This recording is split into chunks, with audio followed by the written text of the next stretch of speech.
네, 이제 오늘부터 우리가 히브리서 말씀을 보게 됩니다. 히브리서 말씀을 보게 되는 것은 좀 뭐라고 할까요? 다른 성경과는 많이 좀 다릅니다. 히브리서 자체가 말씀하고자 하는 그 뜻이 독특하고 그리고 매우 중요한 의미들을 담고 있기 때문에 다른 성경과는 좀 다른 그런 부분들이 있음을 보게 됩니다. 그래서 오늘 이제 히브리서를 시작하는데 먼저 우리 1절에서 3절 말씀을 우리가 함께 읽고 이제 이 히브리서를 한번 살펴보겠습니다. 1절에서 3절 말씀입니다. 같이 읽습니다. 옛적에 선지자들로 여러 부분과 여러 모양으로 우리 조상들에게 말씀하신 하나님이 이 모든 날 마지막에 아들로 우리에게 말씀하셨으니 이 아들을 만유의 후사로 세우시고 또 저로 말미암아 모든 세계를 지으셨느니라. 이는 하나님의 영광의 광채시요 그 본체의 형상이시라. 그의 능력의 말씀으로 만물을 붙드시며 죄를 정결케 하는 일을 하시고 높은 곳에 계신 위엄의 우편에 앉으셨느니라. 아멘. 이 히브리서는 우선 그 객관적인 어떤 배경을 우리가 좀 살펴보면은 기록 연대에 대해서 정확하게 이 기록 연대는 알지 못합니다. 이제 뒤에 13장에 가 보면은 디모데가 아마 감옥에 갇혔다가 풀려났다라고 하는 그런 말씀이 기록되어 있고 또 이탈리아에 있는 사람들이 이렇게 왔다라는 그들이 너에게 문안한다 이런 말씀도 있습니다. 그래서 그런 일들이 언제 벌어졌는지 사실은 다른 성경에서 말씀하고 있지 않기 때문에 우리는 그 때가 언제인지 모르겠습니다. 디모데가 언제 갇혔는가 모릅니다. 모릅니다. 그러나 어쨌든 디모데가 사도 바울 이후에 많이 이렇게 사역을 하지 않았을까? 그래서 그 일로 말미암아 그가 감옥에도 갇히지 않았을까? 그랬다가 또 풀려나기도 하고 아마 그런 것 같아요. 그래서 최소한 사도 바울의 그 마지막 때 아니면은 그 후에 이제 이렇게 보게 됩니다. 그래서 주후 한 62년에서 65년경 아마 그때쯤일까? 또 어떤 분들은 주후 한 70년까지 봅니다. 그러니까 70년 그 전까지 이렇게 이 히브리서의 기록 연대가 아마 그쯤 되지 않았을까 이제 이렇게도 봅니다. 하지만 정확한 것은 우리가 알지 못합니다. 기록 장소에 대해서도 우리가 성경에서 이렇게 확실하게 볼 수 있는 장소가 없습니다. 다만 로마에서 가까운 지역일 것이다라는 것만 우리가 생각하게 됩니다. 그 이유는 아까 말씀드린 대로 13장 24절에 이달리아에서 온 자들도 너희에게 문안하느니라 이렇게 말하는 걸로 봐서 그 이달리아는 주로 로마가 핵심이거든요. 그 로마 지역에서 지금 이 히브리서를 기록하는 이 사람이 있는 대로 몇 사람이 아마 온 것 같아요. 그랬을 때에 어쩌면 로마에서 가까운 지역일 것이다. 로마 변두리 뭐 이런 지역일 수도 있겠다. 그렇게 생각이 됩니다. 그럼 이걸 누구에게 쓴 것일까? 이 서신을 누구에게 썼을까 했을 때도 역시도 이것도 정확한 것이 없습니다. 왜냐하면은 다른 서신서와 달리 이 히브리서는 누구에게 썼다라는 말이 없어요.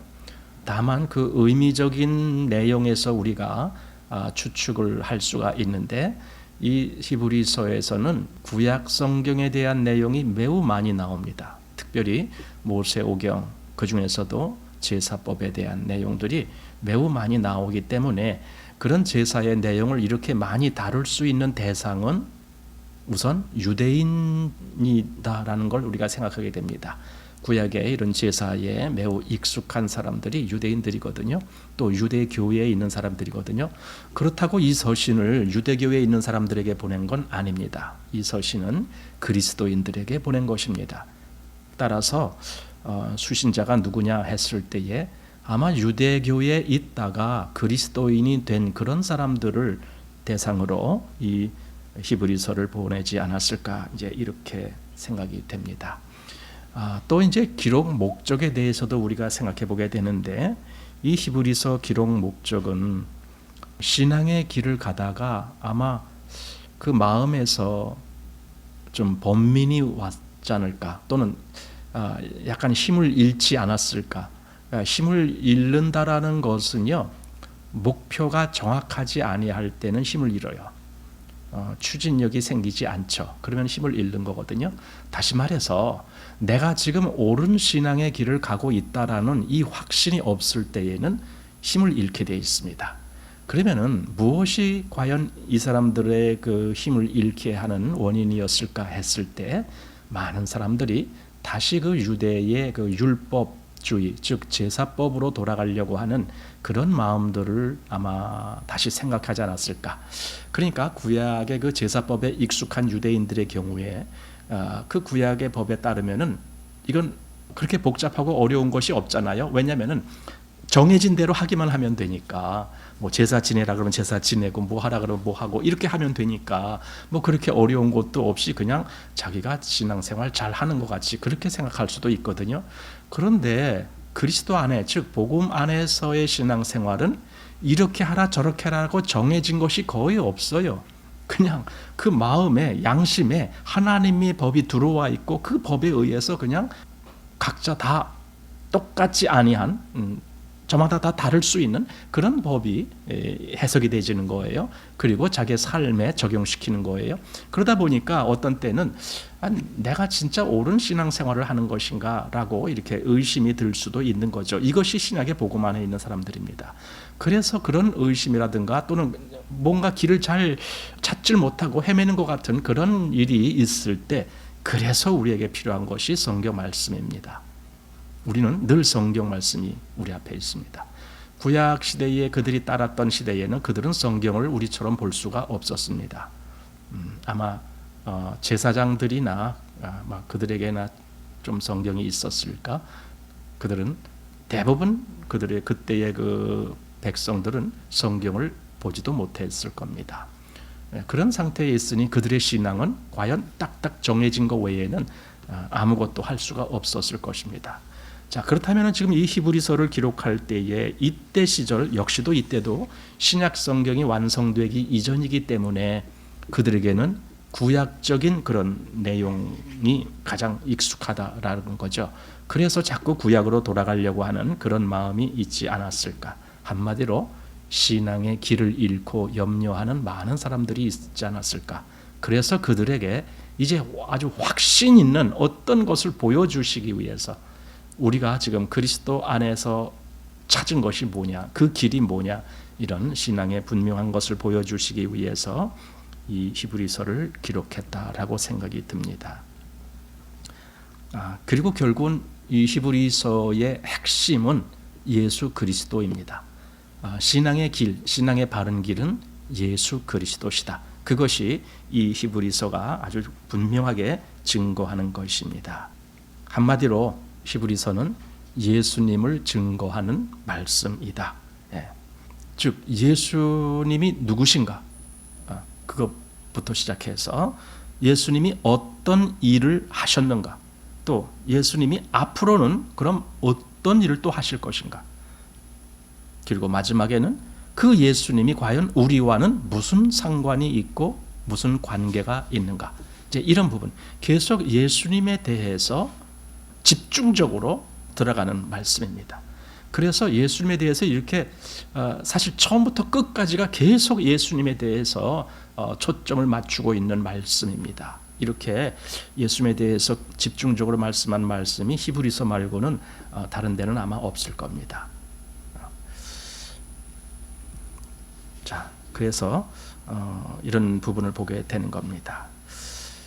하나님의 말씀의 계시라고 하는 것을 이제 우리가 여기 보게 되는데, 구약에는요, 여기 말씀대로 1절에 그렇게 되어 있습니다. 옛적의 선지자들로 여러 부분과 여러한 모양으로 우리 조상들에게 말씀하신 하나님이, 이렇게 되어 있습니다. 옛적이라는 것은 물론 구약을 이야기하는 겁니다. 구약 시대를 얘기합니다. 그때는 선지자들로 그 어떤 것이 이렇게 주어졌습니다. 여기 보니까 여러 부분 또 여러 모양으로, 그리고 그때 대상은 우리의 조상들. 여기 우리 조상들 하니까 분명히 이 글을 쓰는 사람도 유대인이라는 것을 우리가 알 수가 있고, 그리고 그 글을 보는 수신자도 유대인이다라는 것을 알게 됩니다. 우리 조상 했으니까. 그래서 옛적에는 선지자들로 여러 부분 여러 모양으로, 여기서 우리가 이제 그 다음에 나온 말씀과 비교하게 되는데, 그 다음에 2절에는 이 모든 날 마지막에 아들로 우리에게 말씀하셨으니, 이렇게 비교가 되는 겁니다. 구약과 신약에 대한 비교가 계속 이 히브리서에 나옵니다. 지금 여기 1절과 2절의 모양에서 옛적이라는 말씀과 그 다음에 이 모든 날 마지막에라는 말씀이 서로 이렇게 대조가 되면서 비교가 됩니다. 옛적에는 선지자들로 여러 부분과 여러 모양으로 그렇게 말씀하셨다라고 하는 겁니다. 그것은요, 한마디로 단 하나로 완전한 어떤 것이 주어지지 않았다는 뜻도 됩니다. 단 하나로. 그래서 여러 모양, 여러 부분 이렇게 된 겁니다.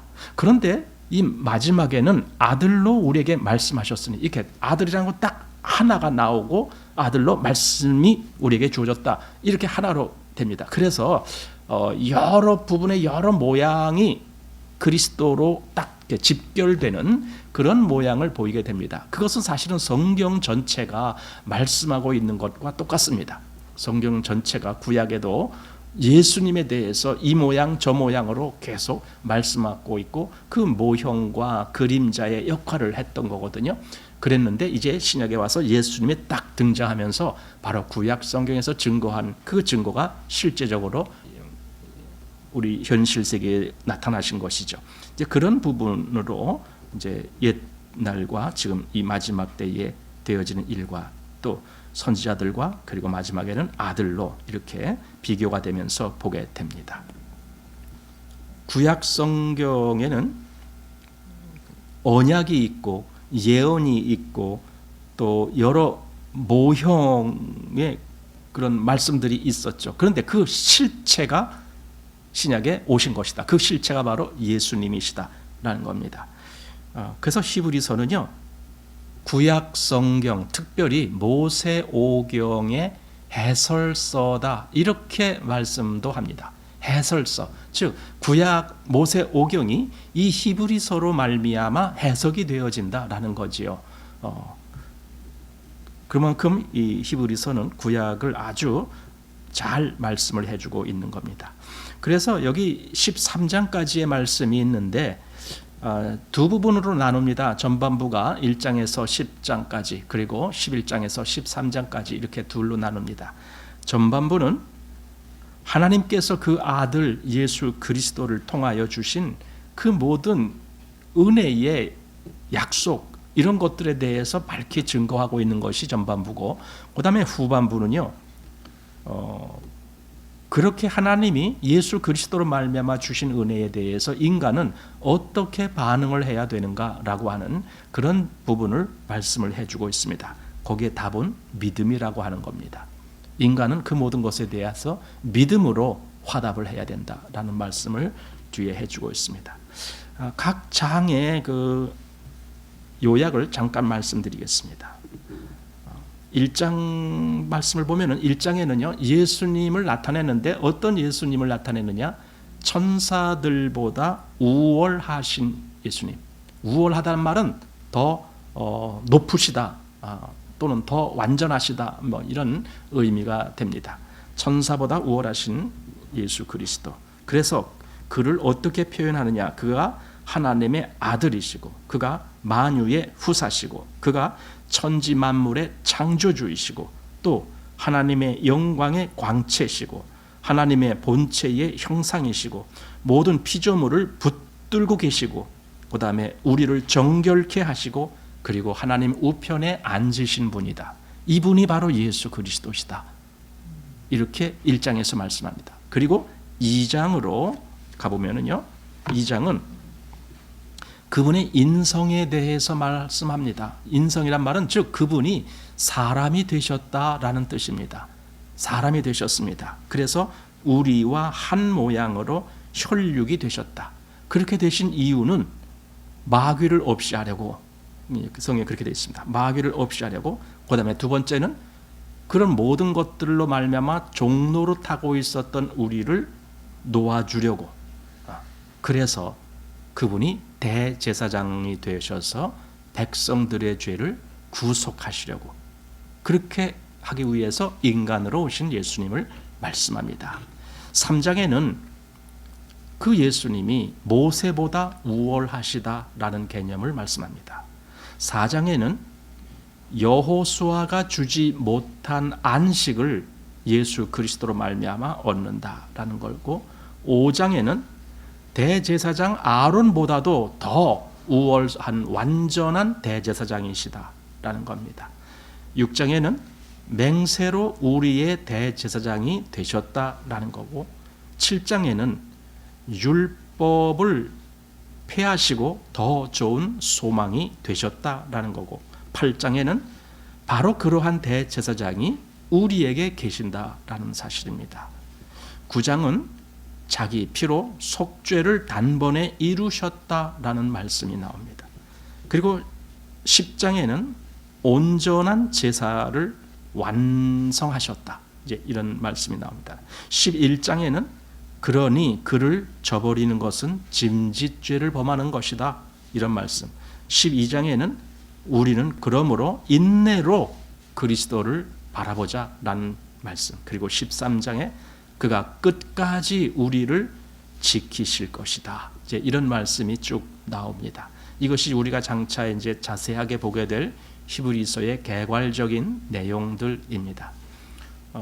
한마디로 1장부터 13장까지 전부 다 그리스도가 주제입니다. 그리스도가 주제이십니다. 계속 그리스도를 말씀하고 또 그리스도에게 우리가 어떻게 해야 될 것, 이런 부분들을 계속 말씀하고 있는 것이 히브리서입니다. 자, 그래서 오늘 이제 우리가 1절부터 3절까지의 말씀을 같이 읽어보았습니다. 여기 1절에서 3절 보았는데, 우선 한번 이런 생각을 해봅니다. 히브리서를 읽으면서 느끼게 되는 것이 뭐가 있느냐면은, 하나님이 역사하시는데, 하나님이 역사하시잖아요. 창조 때부터 시작해서 이제 온 세상에 어떤 일을 다 이렇게 이루시는 그런 일을 하시고, 마지막 때에 또 심판까지 하시고, 그리고 그 후에 영광스러운 하늘나라의 그 완성된 어떤 것, 이런 것들이 있잖아요. 그럼 그런 일이 하나님이 계획하시고 증거하시는 것인데, 그 모든 역사의 주인공이 계시다라는 뜻이에요. 주인공, 바로 예수님이 그 모든 하나님의 역사의 주인공이시다, 그 말씀을 여기서 아주 강하게 말씀해 주고 있어요. 한마디로 예수님이 주인공이에요. 일종의 이 세상에 되어져가는 모든 일, 창세부터 시작해서 이 마지막 때의 그 모든 일을 하나의 그 어떤 그 드라마나 또는 어떤 그 연극이나 이런 걸로 한번 상상을 해본다면, 거기에 처음부터 끝까지 핵심이 되어 나오는 인물이 바로 예수 그리스도시다라는 겁니다.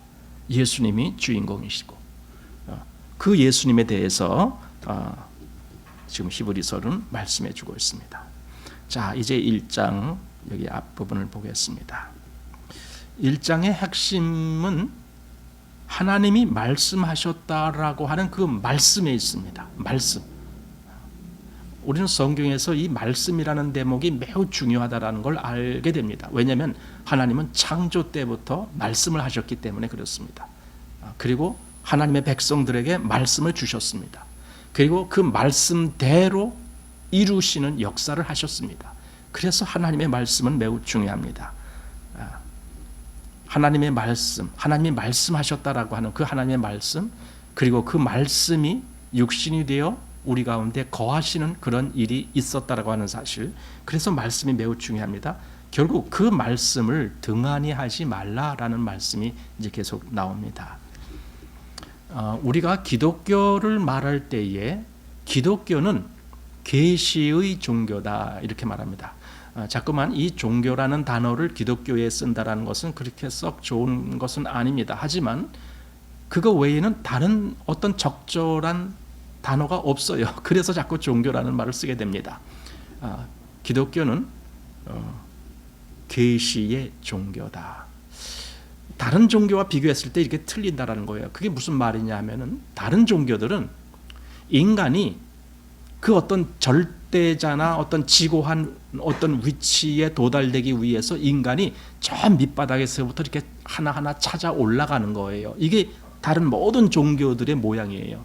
그래서 그들은 아주 열심히 도도 닦아야 되고 열심히 무엇도 해야 되고 이렇게 하는 거거든요.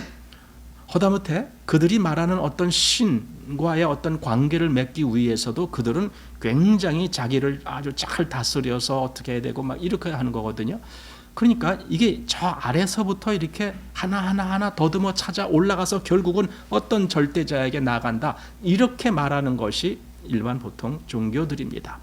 그런데 기독교는요, 아니에요. 기독교는 시작부터가 인간으로부터 시작되지 않았어요. 기독교는 하나님으로부터 시작됐어요. 하나님이 인간에게 오신 거예요. 하나님이 인간에게 계시를 주시는 거예요. 하나님이 인간에게 그 깨달음이 있게 하시는 거예요. 그리고 그 인간을 다시 부르셔서 하나님께로 끌어가시는 거예요. 이것이 기독교예요. 그냥 일반 종교와 기독교는 완전히 다른 거예요. 반대예요. 그런 부분에서 매우 특별한 것을 하게 됩니다. 그래서 아까 말씀드린 대로 말씀이 육신이 되어 우리 가운데 거하셨다. 그 말씀이 육신이 되어라는 말이 한자로 도성인신 그렇게 말합니다. 도성. 그러니까 도가 그 말씀이거든요. 길도자를 쓰잖아요. 그걸 이제 말씀이라고 보통 해석을 하거든요. 그 길이, 즉 도가 인신, 사람 인자에 몸 신자 이렇게 해서 인신, 사람의 몸을 입으셨다 그거예요. 말씀이 육신이 되셨다 그 말입니다. 그래서 도성인신 이렇게 말하는데 그것이 바로 여기서 우리가 보게 되는 기독교의 어떤 모습입니다. 그 하나님의 역사 가운데 구약에는 예수님이 직접 등장하지는 않습니다. 구약에는 그 선지자들이 여러 부분과 여러 모양으로 계속 뭔가를 말씀을 했잖아요. 증거를 했잖아요. 하나님의 뜻을 나타냈잖아요. 근데 그 속에 예수님이 담겨 있습니다. 감추어져 있습니다. 한마디로 구약에는 예수님이 이렇게 베일에 쌓여 있는 그런 시기입니다. 그런데 그렇게 감추어져 있던 예수님이 나타난 것, 이것이 신약입니다. 그러니까 구약에는 예수님에 대해서 확실하게 볼 수가 없었습니다. 그냥 하나님이 그렇게 역사하실 것이다 라는 그 어떤 깨우침을 준 사람들만이 알 수 있는 그런 영역에 계셨습니다. 그래서 구약에서는 예수님이 가리어 있었고 실제로 눈으로 보질 못하고 늘 이렇게 좀 먼 거리에 있는 것 같은 그런 위치에 있었습니다. 그런데 이 마지막 때는 그분이 나타나신 거예요. 다시 말해서 하나님이 오신 거예요. 제가 아까 기독교가 다른 종교와 다른 것, 그것은 하나님으로부터 시작되었고 하나님이 직접 찾아오셨고 하나님이 역사하셨고 그거거든요. 그러니까 예수님이 사실 하나님 품에 계신 독생하신 하나님이잖아요. 아버지 품속에 계신 독생하신 하나님, 그가 오신 거예요. 그가 하나님을 나타내신 거예요. 이것이 매우 중요한 구별이죠.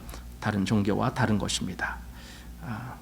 요한복음 5장 39절 여러분이 잘 아시는 말씀, 이 성경이 내게 대하여 증거하는 것이로다 했을 때에 이 성경이 그 성경은 그 당시에 구약 성경밖에 없었거든요. 그러니까 구약 성경이 그게 내게 대하여 증거하는 것이다. 이렇게 그러니까 성경 아까 선지자들이 여러 부분과 여러 모양으로 뭔가를 계속 증거하고 계속 말씀했어요. 그 이스라엘 그 조상들에게 계속 그랬어요. 근데 결국은 그것이 뭘 말하고 뭘 증거했느냐? 예수님에 대해서 말씀한 거라는 거예요. 예수님에 대해서. 사실 그것이 성경을 확 이렇게 깨우치는, 성경을 확 이렇게 알게 되는 그 아주 핵심적인 내용이 그겁니다.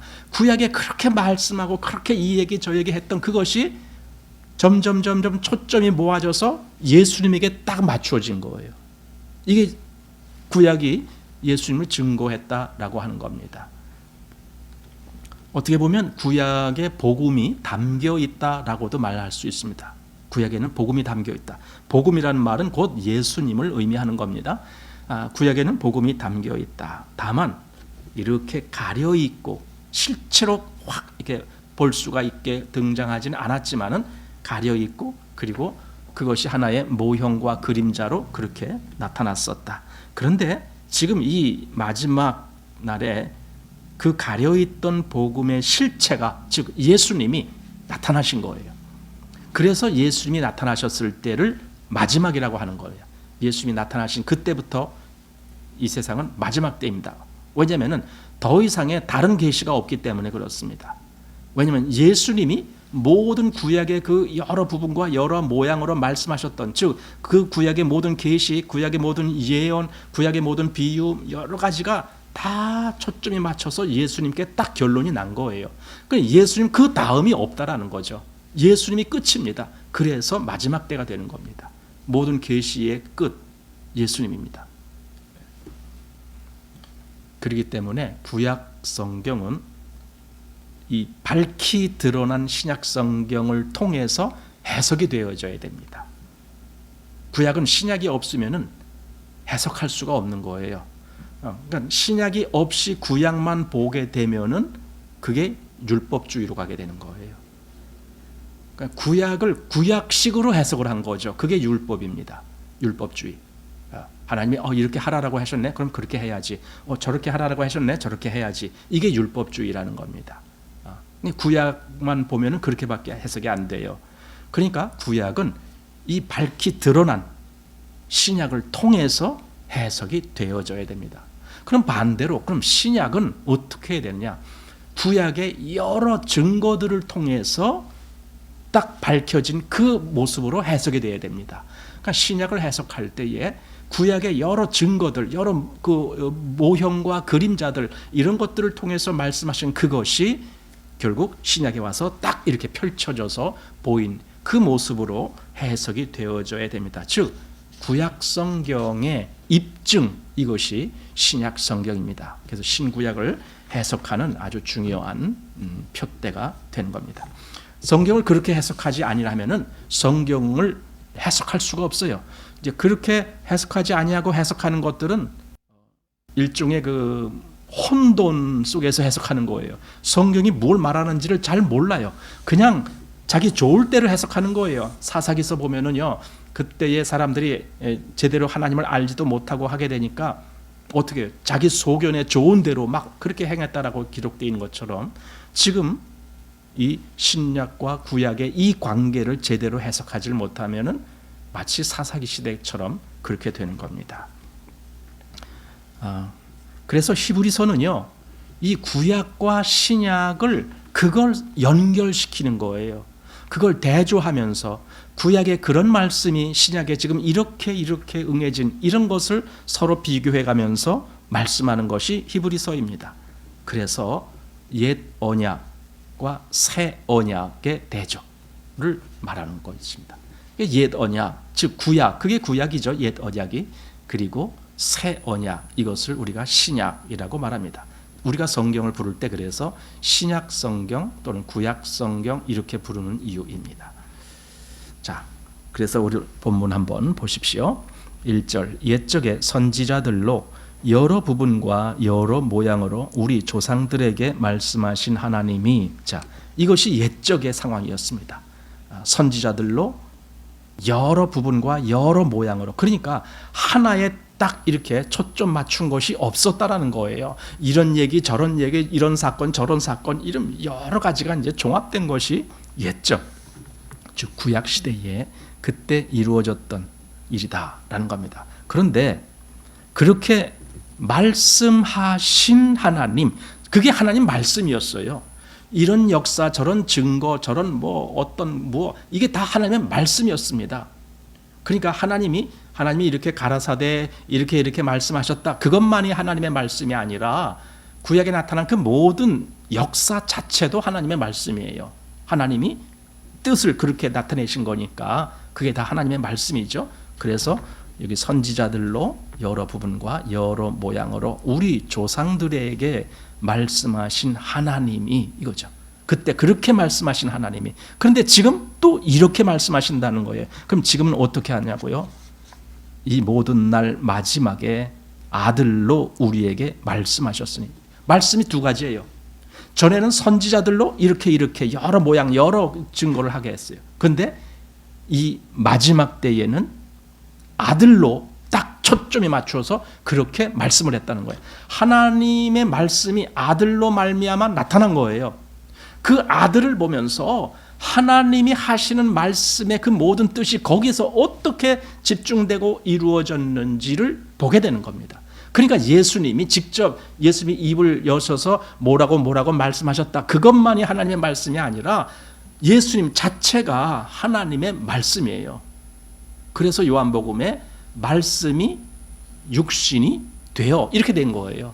하나님의 말씀이 나타나신 거죠. 그게 말씀이 육신이 되신 거죠.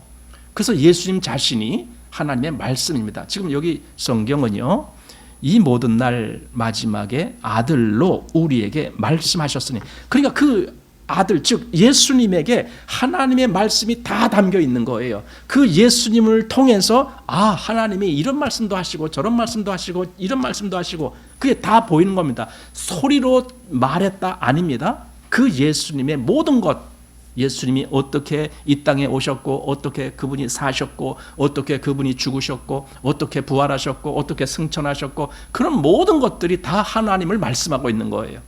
그러니까 하나님이 말씀하고자 하는 그 모든 것이 예수님을 통해서 다 밝히 드러난 거죠.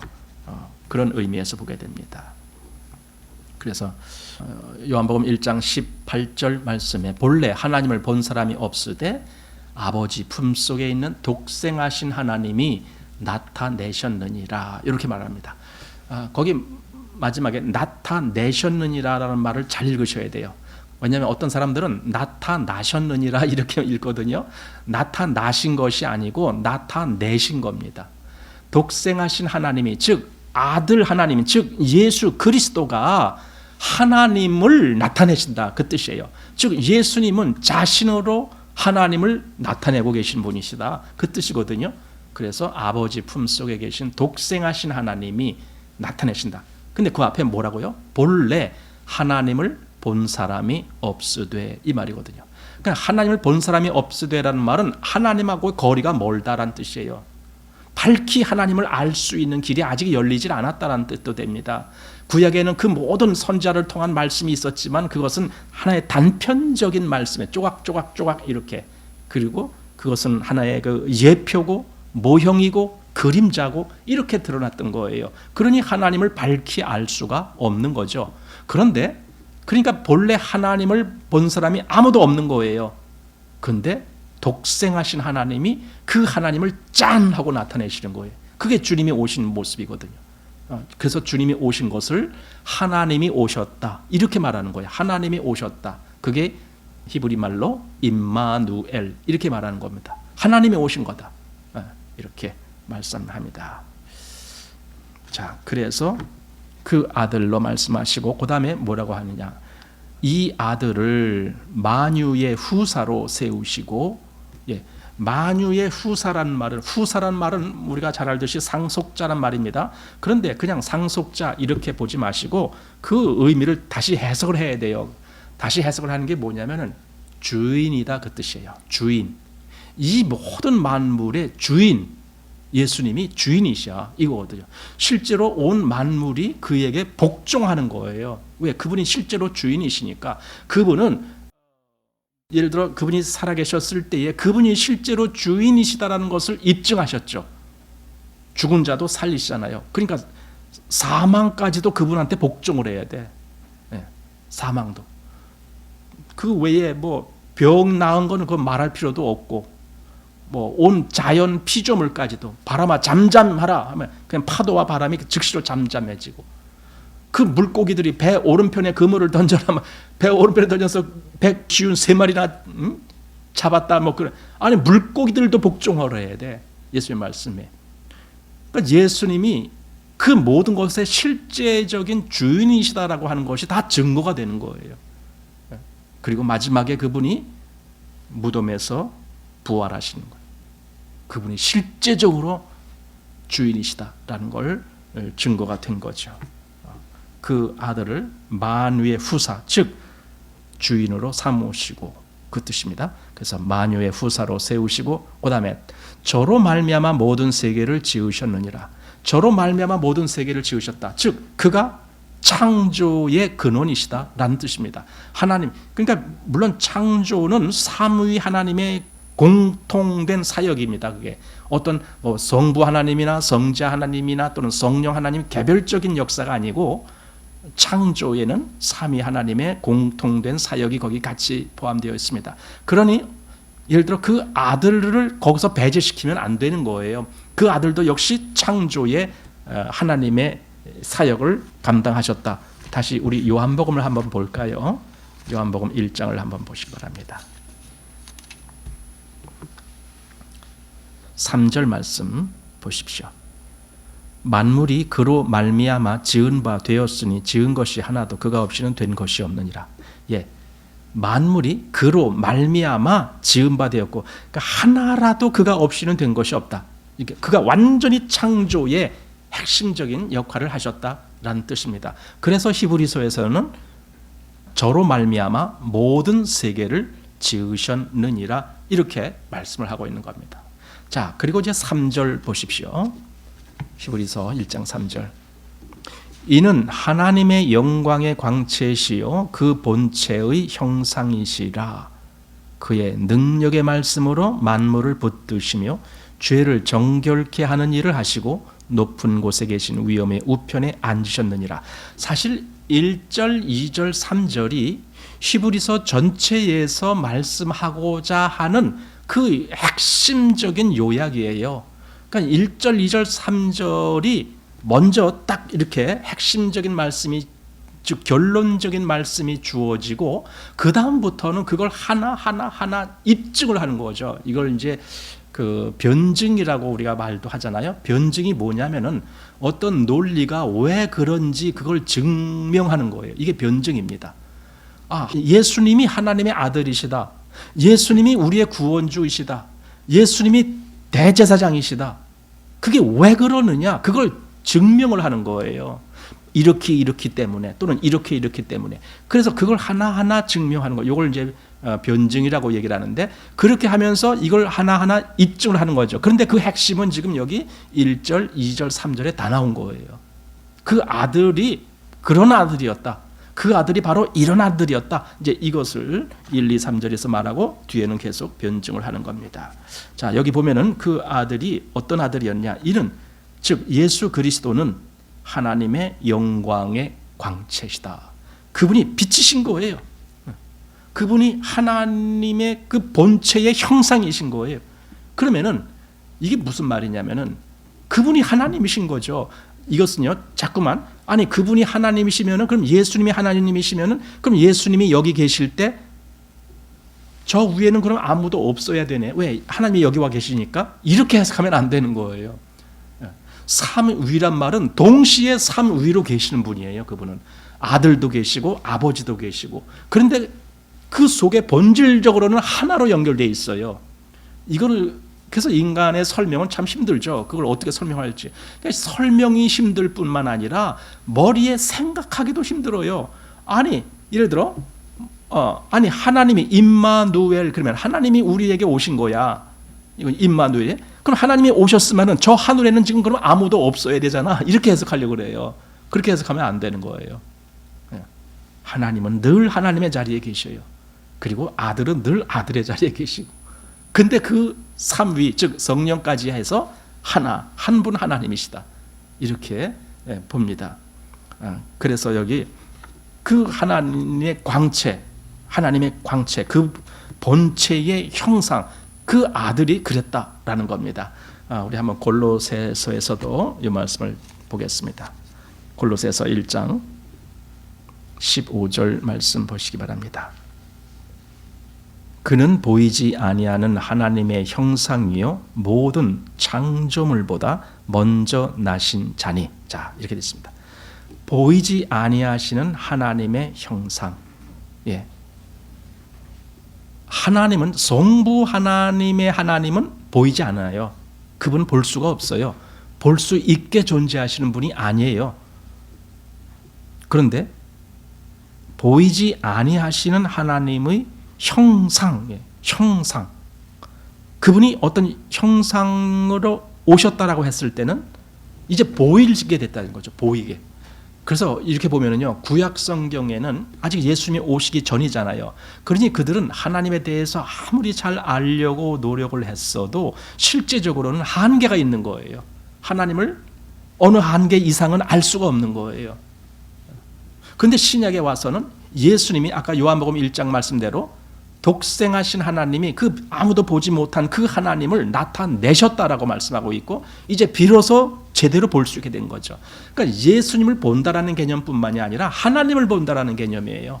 그 예수님 안에 하나님이 다 거기에 증거되고 드러나고 있으니까, 그 예수님이 하나님을 나타내고 있으니까, 이게 독생하신 하나님이 나타내셨느니라. 그러니까 자, 그래서 그 아들이 그 본체의 형상이시다. 즉 보이지 아니하는 하나님의 형상이시다. 그 아들이 결론적으로 어떤 일을 하셨느냐 했을 때 여기 세 가지가 나오는 겁니다. 첫 번째로 능력의 말씀으로 만물을 붙드시며, 그러니까 창조로 끝난 것이 아니라 이 창조된 모든 피조물이 정상적으로 운영될 수 있는 그 모든 것을 그분이 다 관할하신다는 거예요. 그러니까 우리는 이제 가끔 성경에서 이런 말씀도 보게 돼요. 뭐냐면요, 이 세상 임금, 즉 사단, 이 세상 임금이 사단이에요. 그런다라고 사단이 이 세상을 지탱하고 있는 거 아닙니다. 여기 말씀대로 능력의 말씀으로 만물을 붙드시고 계신 분은 바로 그분이신 거예요. 그 하나님의 아들이 붙들고 계시는 거예요. 능력의 말씀으로. 말씀이 능력이 있어요. 우리를 이 믿음 안에 계속 붙들고 계신 분도 그분의 말씀으로 그렇게 하시는 거예요. 그래서 제가 늘 강조하고 있지만, 성경 말씀을 그렇게 내 마음에 갖고 있지 못한 사람은 믿음 안에 설 수가 없어요. 믿음이 세워지지가 않아요. 왜냐하면 그분은 말씀으로 붙들고 있는데, 만물을 말씀으로 붙들고 있는데, 그분은 우리도 말씀으로 붙들고 계시는데, 그래서 우리에게 말씀을 주셨는데, 도대체 그 말씀을 내가 갖고 있지 못하다면 내가 어떻게 세움을 받느냐 이거죠. 그런 사람은 믿음이 그냥 무너지는 거예요. 말씀이 없는 사람은 믿음이 무너집니다. 그분은 능력의 말씀으로 만물을 붙드십니다. 자, 그 다음에 죄를 정결케 하는 일을 하십니다. 물론 여기서 지금 이 세 가지, 첫 번째 능력의 말씀으로 만물을 붙드시고, 그 다음에 죄를 정결케 하는 일을 하시고, 그 다음에 세 번째 높은 곳에 계신 위엄의 우편에 앉으셨느니라. 이렇게 여기서 아주 결론만 말을 했지만은 이 히브리서 뒤에 가서는 이것을 하나 자세히 설명을 하고 입증을 하고 변증을 하고 이제 이런 부분들이 뒤에 가서 나오는 겁니다. 하지만 여기는 결론이 나온 겁니다. 즉 핵심이 나온 겁니다. 그분이 죄를 정결케 하는 일을 하셨다. 그 다음에 세 번째로 높은 곳에 계신 위엄의 우편에 앉으셨다라는 겁니다. 높은 곳에 계신 위엄, 우리가 잘 알죠. 그게 바로 하나님의 보좌라는 거죠. 하나님의 보좌 우편에 앉으신 예수님, 즉 하나님의, 우리가 여기서 우리말 해석에 우편이라고 됐는데 사실은 그거는요, 어떤 면에서는 좀 우리에게 헷갈리게 만들어주는 거예요.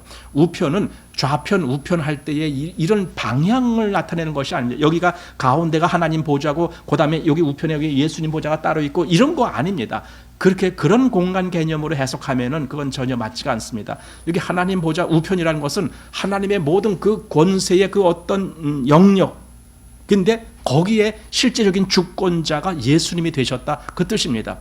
그래서 예수님이 그 모든 것을 아까 말씀으로 만물을 붙드신다라고 하셨던 것처럼 예수님이 그 모든 역사의 실제적인 실권자, 이게 우편이라는 개념입니다. 하나님 우편. 가끔 우리 그 어떤 큰 기업을 생각할 때에 그 삼성이라는 기업을 한번 생각해 보십시오. 우리나라에서 그래도 가장 큰 기업 아닙니까?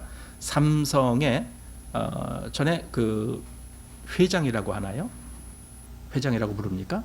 그 지난번에 돌아가신 분, 호칭이 맞는지 잘 모르겠어요. 그분은 회장입니다.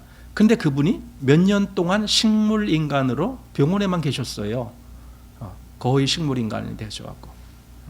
근데도 계속 그분이 회장이에요. 그리고 실제로 그 회사를 운영하는 가장 높이 있는 책임자는 누굽니까? 그 아들, 이재용 부회장, 이재용 부회장님이죠. 그분이 부회장이라는 이름으로 그 모든 일을 하지만 사실은 그분이 실권을 다 갖고 있는 거예요. 그분이 다 결제하고 다 하고 다 했어요. 회장이 한 거 아니에요. 회장은 그냥 이름만 회장이에요. 그분은 모든 실권은 이 부회장이 다 했어요. 그러면은 이름은 부회장이지만 실제적으로는 그분이 회장 노릇한 거예요. 회사를 대표해서 만날 사람 만나고 뭐 계획하고 결제하고 다 했으니까. 예수님이 하나님 우편에 앉으셨다라는 말을 마치 이제 이런 비유를 제가 이렇게 설명을 하고, 물론 딱 맞지는 않아요. 왜냐면은 아니 그럼 진짜 회장은 식물인간 됐나 뭐 그런 거 아니에요. 다만 그 아들이 이름이 부회장이라는 이름을 갖고 있어도 사실은 그분의 모든 실권을 다 갖고 계셨다, 그런 의미로 제가 그렇게 말씀드리고 싶은 거예요. 예수님이 하나님 보좌 우편에 앉으셨다라는 말은 바로 그런 의미입니다. 하나님의 모든 실권을 그분이 다 가지셨다라는 뜻입니다. 그래서 그분이 장차 심판주로 오십니다. 왜? 그분이 실권자시니까. 하나님의 모든 권세를 그 아들에게 주셨다라고 말씀을 했으니까. 이것이 예수님이 하신 겁니다. 그것이 지금 히브리서가 말하고자 하는 겁니다. 그럼 히브리서는 왜 그 얘기를 할까요? 아들이 이렇게 모든 능력의 말씀으로 만물을 붙드셨고, 그분이 모든 죄를 정결케 하셨고, 그분이 하나님 보좌 우편에 앉으셨어. 그 얘기를 왜 할까요? 사람들이 예수님 말고 다른 거를 쫓아가려고 하기 때문에 그래요. 그 다른 게 뭐라고요? 구약 시대의 그 율법, 즉 제사법 뭐 이런 거, 그런 걸로 쫓아가려고 하는 마음이 있기 때문에, 그게 아니고 우리는 예수님을 바라봐야 돼. 왜? 그분이 실제적인 모든 것의 주인이시니까. 만물의 후사로 세움받으신 분이 그분이니까. 그분이 모든 창조의 권한을 가지신 분이 그분이니까. 그분이 모든 심판의 권세를 가지신 분이 그분이니까 그분을 바라봐야 돼. 근데 그분은 실제로 우리 죄를 사해 주신 분이야. 그분은 실제로 우리를 사랑하신 분이야. 그분은 실제로 우리를 위해서 자기 피를 흘리신 분이야. 이 이야기를 이 뒤에서 계속 해주는 거예요. 즉 믿음을 예수 그리스도에게로 끌고 가기 위해서 이 히브리서는 그 말씀을 해주고 있다라는 겁니다. 이것이 우리가 이제 보게 될 히브리서의 그 전체적인 윤곽을 오늘 이렇게 간략하게 살펴보게 됐습니다. 앞으로도 이제 이런 부분들을 계속 반복해서 우리가 살펴보면서 계속 예수님에게 집중되는 그런 말씀을 이제 보게 될 겁니다. 그래서 오늘은 이렇게 1장 3절까지만 보는 걸로 마치겠습니다.